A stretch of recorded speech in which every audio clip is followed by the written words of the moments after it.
જે વડોદરાથી મળી રહ્યા છે। સ્માર્ટ સિટી વડોદરામાં ઐતિહાસિક ઇમારતોની અવદશા સામે આવી છે। આપને જણાવી દઈએ, સર સયાજીરાવ ગાયકવાડનું હેરિટેજ ન્યાય મંદિર શૌચાલય બન્યું છે। મનપા દ્વારા હેરિટેજ સિટીનો દરજ્જો મેળવવા ઠરાવ કરવામાં આવ્યો છે, ત્યારે મનપા તંત્રના પાપે જ હેરિટેજ ન્યાય મંદિર હવે શૌચાલય બનવા પામ્યું છે। ગુજરાત સરકારે 60 કરોડ રૂપિયાની ગ્રાન્ટ પણ મંજૂર કરી છે। આપને જણાવી દઈએ,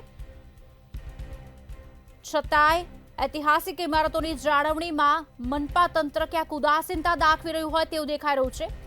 સર સયાજીરાવ ગાયકવાડનું હેરિટેજ ન્યાય મંદિર શૌચાલય બન્યું છે।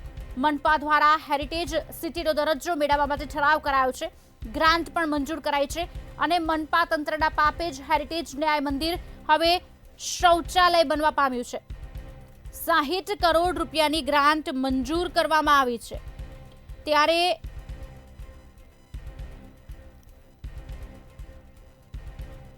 વડોદરા શહેરમાં હેરિટેજ સિટી થવાના તમામ પોટેન્શિયલ છે, પણ 30 વર્ષના ભારતીય જનતા પાર્ટીના શાસનના દરમિયાન આ તમામ સ્ટ્રક્ચર્સ, એમાં પછી તાંબેકર વાડો હોય કે ન્યાય મંદિર હોય કે ખંડેરાવ માર્કેટ હોય, એ તમામ હવે ખૂબ ખરાબ હાલતમાં છે।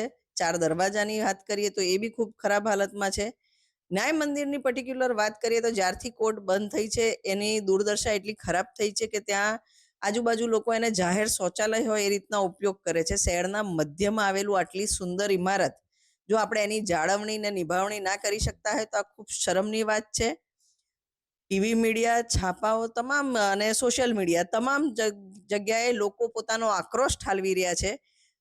કામ માટે ટેન્ડર બી આવી ગયા, ટેન્ડર માટે એજન્સીસ ફાઇનલ થઈ ગઈ, પણ સ્ટેન્ડિંગ કમિટી એક રાઇડર સાથે મંજૂર કર્યું છે કે આગવી ઓળખના કામમાંથી આ કામ કરવું।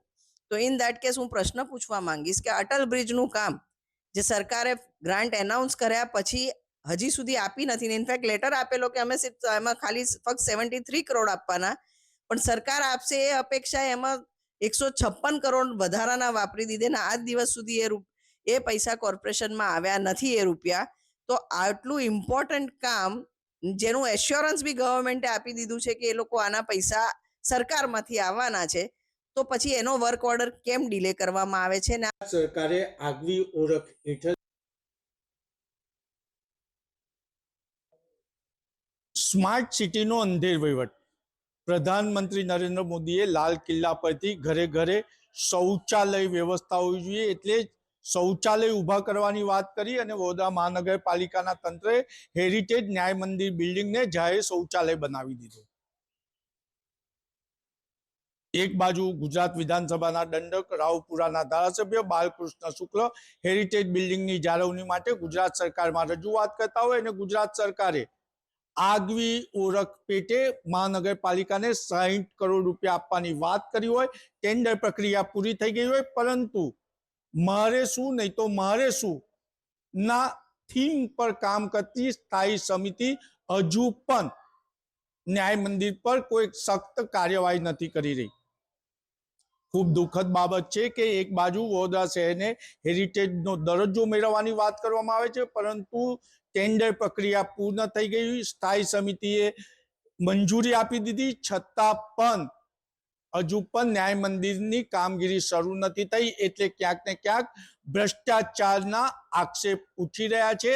હવે આશા રાખીએ કે વહેલો વર્ક ઓર્ડર આપી અને જે ન્યાય મંદિર હેરિટેજ બિલ્ડિંગ જાહેર શૌચાલય બની ગયું છે તેના પર સખ્ત કાર્યવાહી કરવામાં આવે। કેમેરામેન કેતન સિંધે સાથે નિલેશ બ્રહ્મભટ્ટ, મંતવ્ય ન્યૂઝ, વડોદરા।